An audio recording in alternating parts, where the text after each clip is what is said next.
Have you ever felt that uncomfortable sensation of explaining something obvious to someone who looks at you with a mixture of boredom and disdain? That moment when you realize that your expertise, your knowledge, carefully cultivated over years, is not only undervalued, but actively despised? If you're someone who dedicates time to thinking deeply about the world, to studying, to reflecting on the complexities of human existence, I need to warn you about something coming in 2026 that might catch you off guard. It won't be a dramatic persecution of intellectuals. There won't be public book burnings or mass imprisonment of academics. It will be something much more subtle, and perhaps because of that, much more devastating.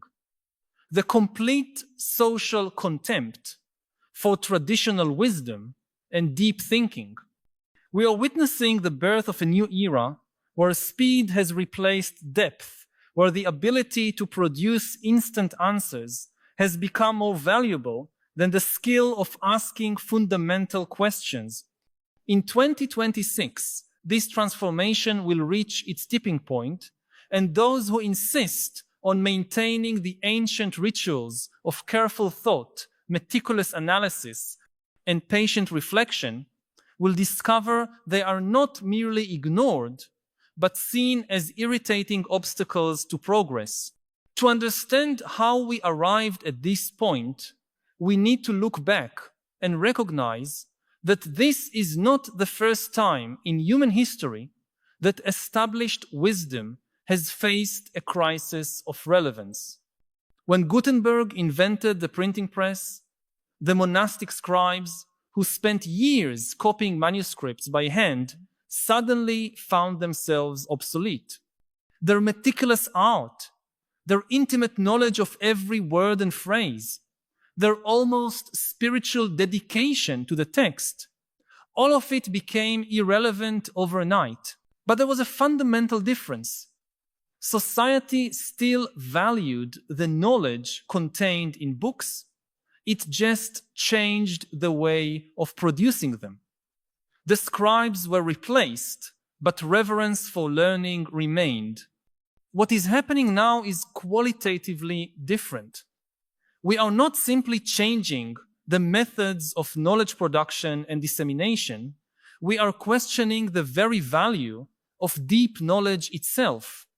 In an era where any question can be answered instantly by artificial intelligence, where any complex problem can be broken down into optimized algorithms, where every decision can be based on real-time data, what exactly is the value of a human being who has spent decades studying philosophy, history, literature, or even sciences? The answer that 2026 society is beginning to give is none. And this answer doesn't come accompanied by anger or resentment, but by something much worse, by total indifference.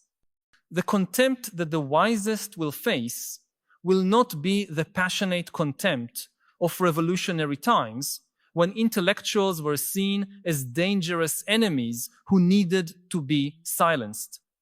It will be the cold and calculating contempt of a society that simply no longer sees utility in what they offer. Think about how we already treat other groups we consider obsolete. We don't hate artisans who make shoes by hand. We simply buy mass-produced sneakers and move on. We harbor no hostility toward elevator operators. We just use the automated buttons and don't even think about it. This is the same casual indifference that awaits those who have dedicated their lives to cultivating human wisdom.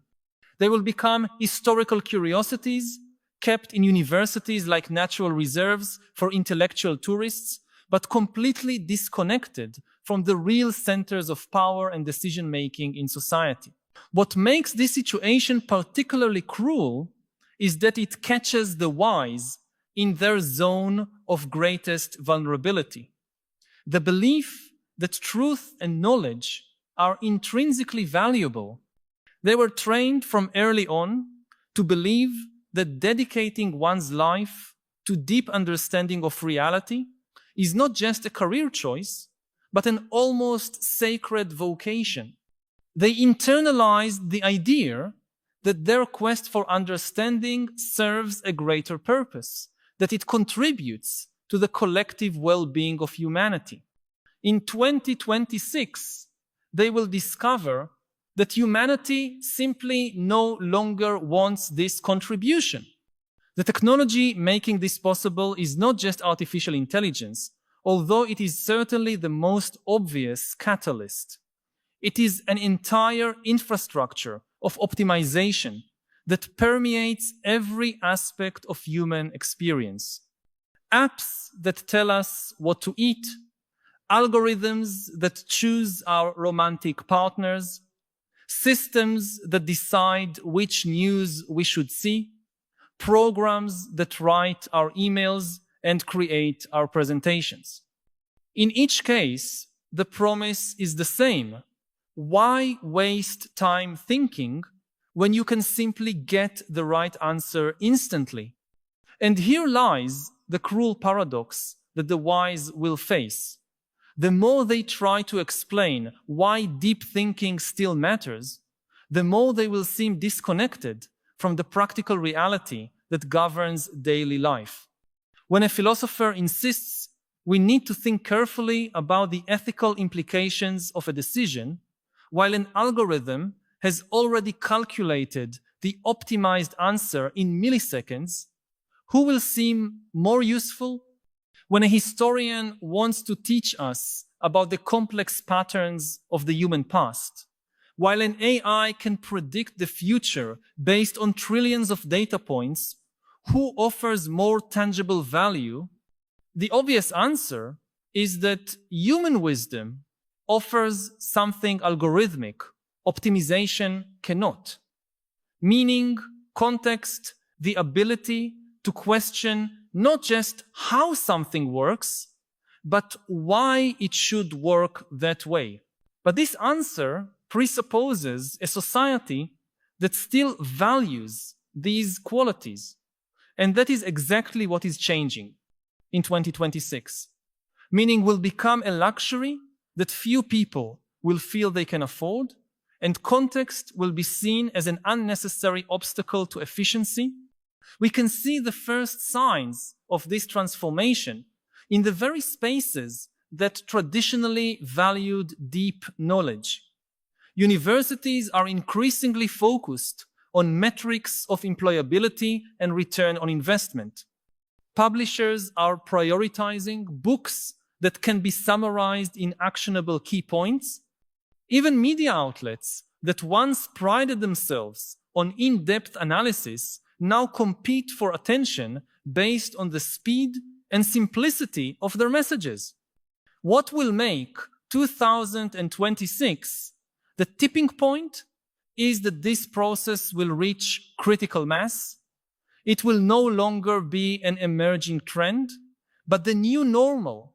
An entire generation will have grown up completely immersed in instant optimization systems, and to them, the idea that someone would need to spend years studying something in depth will seem genuinely absurd. It will be like trying to explain to someone raised with GPS why it would be useful to memorize maps.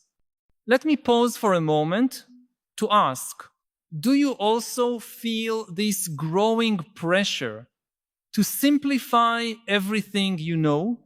This sensation that every time you try to share something you learned through careful study and deep reflection, the people around you seem impatient, as if you're wasting their time with unnecessary details? I know that many of us who value deep knowledge carry this frustration in silence, trying to find ways to make our wisdom more palatable to a world that seems increasingly uninterested in it. If this feeling resonates with you, share your experience in the comments. It can be as simple as writing, "I feel this pressure to simplify when," filling in with your personal experience. Your reflection can help others who are struggling with the same tension between depth and practicality, showing that we are not alone in this crossroads between wisdom and efficiency. The most bitter irony of this entire situation is that the very artificial intelligence systems that are making human sages obsolete were created by some of the most brilliant minds of our time. The engineers and computer scientists who build these optimization tools are themselves examples of deep thinking and rigorous intellectual dedication. But they created systems that, by their very nature, value speed and efficiency above contemplation and wisdom. It is as if the last great thinkers of humanity had built a machine designed to make thinking unnecessary, and the machine is working exactly as planned. It is solving problems, optimizing processes, increasing productivity, and in the process, systematically eliminating any perceived social need for deep human reflection. What makes this especially challenging for the wise is that they cannot simply reject these tools and continue as before. The pressure to adopt optimization systems comes from all sides. Employers demanding greater productivity, students expecting instant answers, colleagues using AI to produce work faster, editors wanting more accessible content. To resist means becoming increasingly isolated and irrelevant, but to adapt means essentially abandoning everything that makes their wisdom distinctive. A philosopher who uses artificial intelligence to write essays more quickly may be more productive, but are they really still a philosopher? A historian who depends on algorithms to identify patterns in historical data is still practicing history or simply managing an automated process? A poet who uses AI to generate verses more efficiently is still creating art or just curating algorithmic outputs? These questions have no easy answers, and that is exactly what makes them irrelevant to a society focused on efficiency. In 2026, no one will have time or patience for subtle debates about the nature of intellectual authorship or the limits of human creativity. These issues will be seen as philosophical luxuries for people who have too much time and too few practical responsibilities. The most profound transformation that will happen in 2026 will not be merely technological, but epistemological. Our fundamental understanding of what counts as valid knowledge will change. For millennia, humans valued the kind of knowledge that comes through accumulated experience, careful reflection, learning from mistakes, and gradual synthesis of complex insights. This process is inherently slow, often inefficient, and impossible to optimize.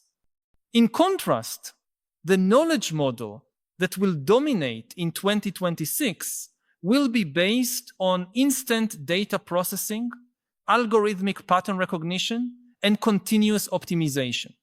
This model is fast, efficient, and infinitely scalable, but it is also fundamentally different from how humans have traditionally learned and grown. The result is that people who dedicated their lives to mastering the old model of knowledge will discover that their skills are not just less valued, but genuinely incomprehensible to a society operating under completely different principles. It will be as if they spoke a language that no one else can understand or see reason to learn. This mutual incomprehension will create a chasm that will be almost impossible to cross. On one side will be the wise, frustrated by the apparent superficiality of a world that chooses convenience over depth. On the other will be the rest of society, irritated by the apparently stubborn insistence of a group of people in complicating things that can be solved simply and efficiently. What makes this division particularly tragic is that both sides will be, in a certain sense, correct.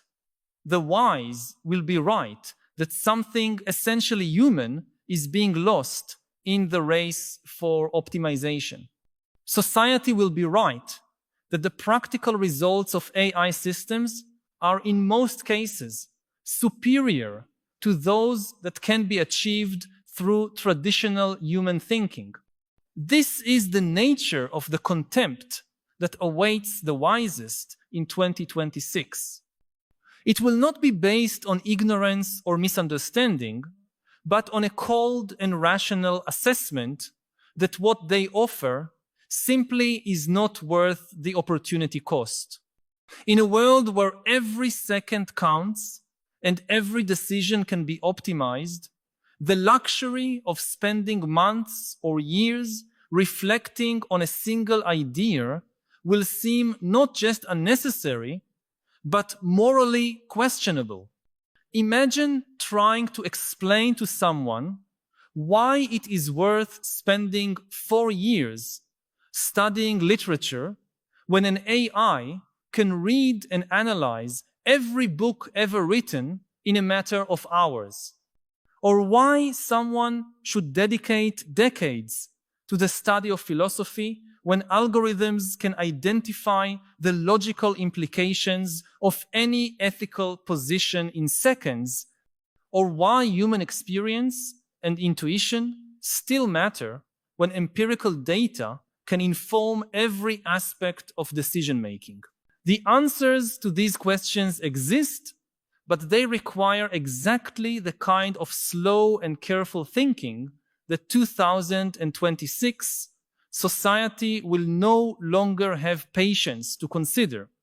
It is a perfect vicious circle. The more the wise try to defend the value of wisdom, the more they demonstrate their own irrelevance to a world that values quick answers above deep questions. But perhaps there is a different perspective on this transformation worth considering. Perhaps what is happening is not simply the decline of human wisdom, but evolution toward a completely new form of collective intelligence. Perhaps the resistance of the wise is not a noble defense of eternal values, but the natural reluctance of any specialized group to accept that their time has passed.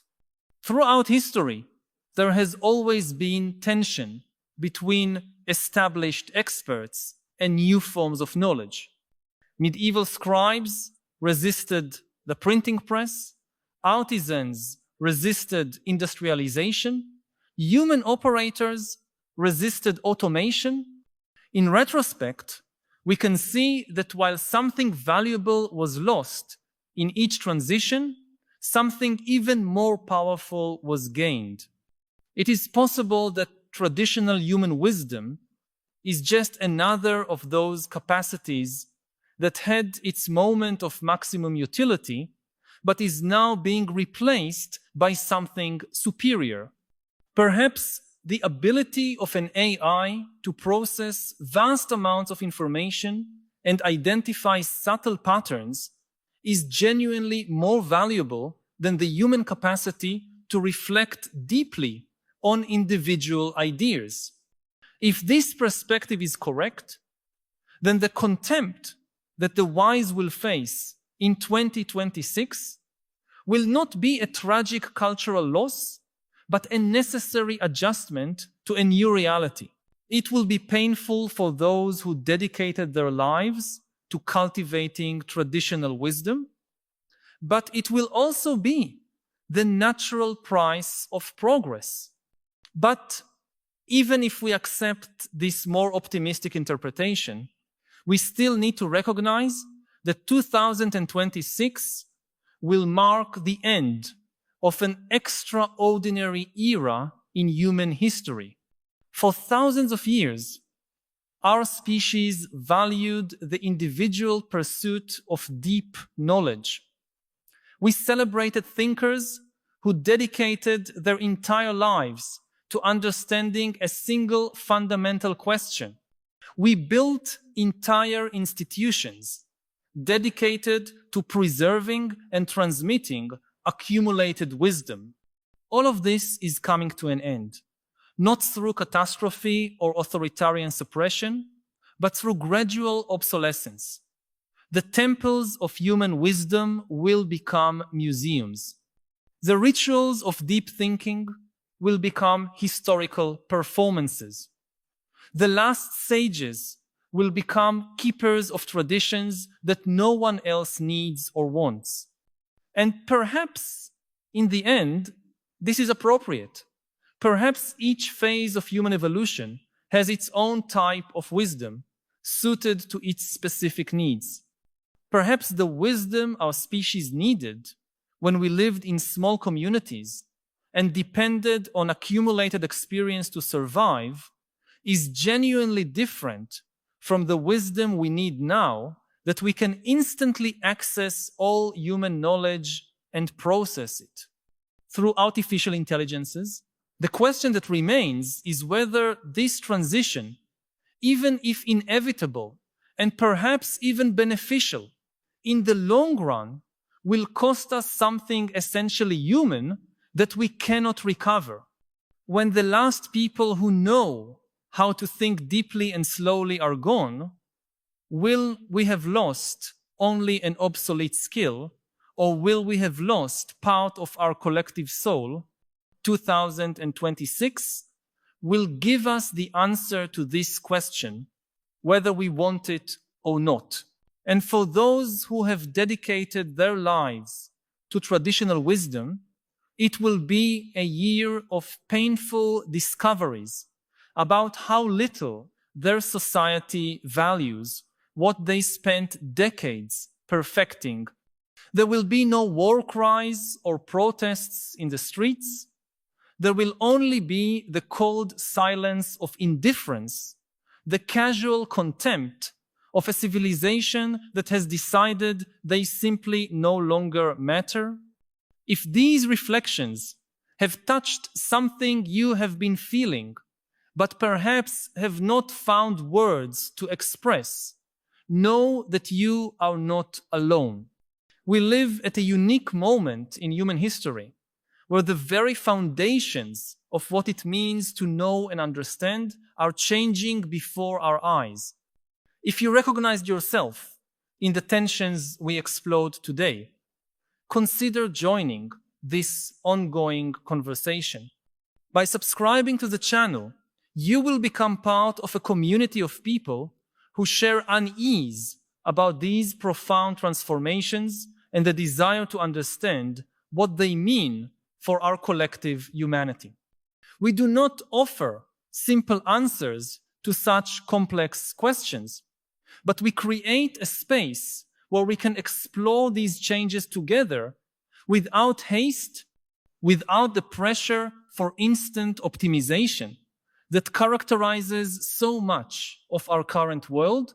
This is a journey of discovery, and each reflection is a step toward a deeper understanding of the extraordinary moment we are living through. Join us to continue this essential dialogue about what we lose and gain when human wisdom meets its own limits in the age of artificial intelligence.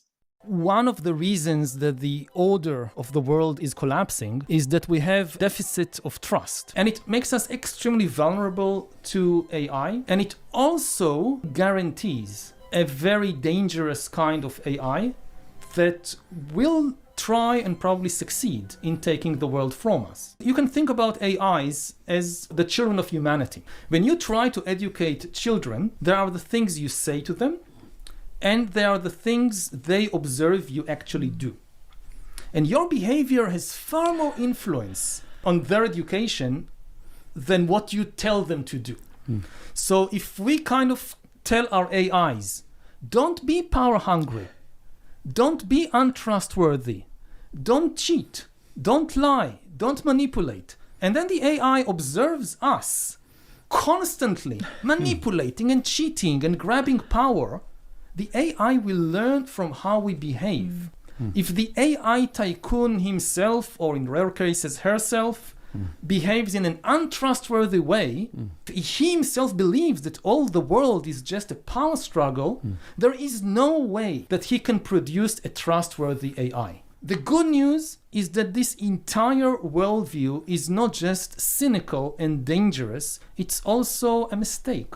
It's not true that the only reality is power, and that all human interactions are power struggles. Yes, power is an important part of the world.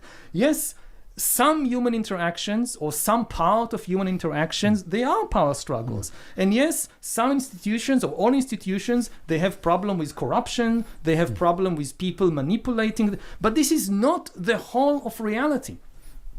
There are other aspects to human beings. Human beings, I think, are all of them, except if there are some extreme psychopath, they are genuinely interested in love, in compassion, in truth. This is not some cynical maneuver to gain power. What I would tell people who believe in the cynical, power-hungry worldview is just observe yourself. Is this the way you think about yourself? Do you think that you yourself don't care at all about the truth and you just want power? Probably not. You probably think you're different. If you have a better view of yourself, why aren't you charitable enough to acknowledge that other people, just like you, might also be really interested in knowing the truth or in having loving relationships with other beings? This is where we can start to build a more trustworthy philosophy, which is the only stable foundation for a good society and also for benevolent AIs. Experts in nuclear physics, for instance, get their orders from the people who are experts in Shiite theology or in Jewish theology or in communist ideology or in Nazi ideology. If you have a single physicist, she is the most brilliant physicist in history, and she knows that E equals mc squared and all the secrets of quantum mechanics and whatever, she cannot produce an atom bomb by herself, working in her garage or something. You need people to mine uranium, thousands of kilometers away. You need engineers and workers to build the nuclear reactor. You need people to produce food so that all these workers and physicists have something to eat. How do you get millions of people to cooperate on the project? If you just tell them the facts of physics, it doesn't work. So what? Just because E equals mc squared, we should now work on building this atom bomb? No. This is where ideology and mythology and fictions come into the picture. You usually convince millions of people to work on a project together by telling them some ideology or some mythology. And here the facts don't matter so much. If you try to build a very powerful ideology and you ignore the facts, your ideology is still likely to explode with a very, very big bang. The people who are experts in the truth usually get orders from the people who are experts in order. And this is something that very often scientists and engineers don't understand, that they work and they think that the scientists and the engineers will decide what to do with it. But no, once you produce this very powerful technology because you know the facts about the world, then you will get the people who are expert in mythology and theology coming in and telling you, thank you very much for producing this very powerful technology. Now we will decide. I don't think it's possible to predict the future, but thinking about the future makes it possible to reflect on the meaning of what is happening right now, of the choices, the decisions we make right now, because many of these choices will have an effect for decades, maybe centuries to come. The present cannot be understood separately from the past, but neither can be understood separately from the future.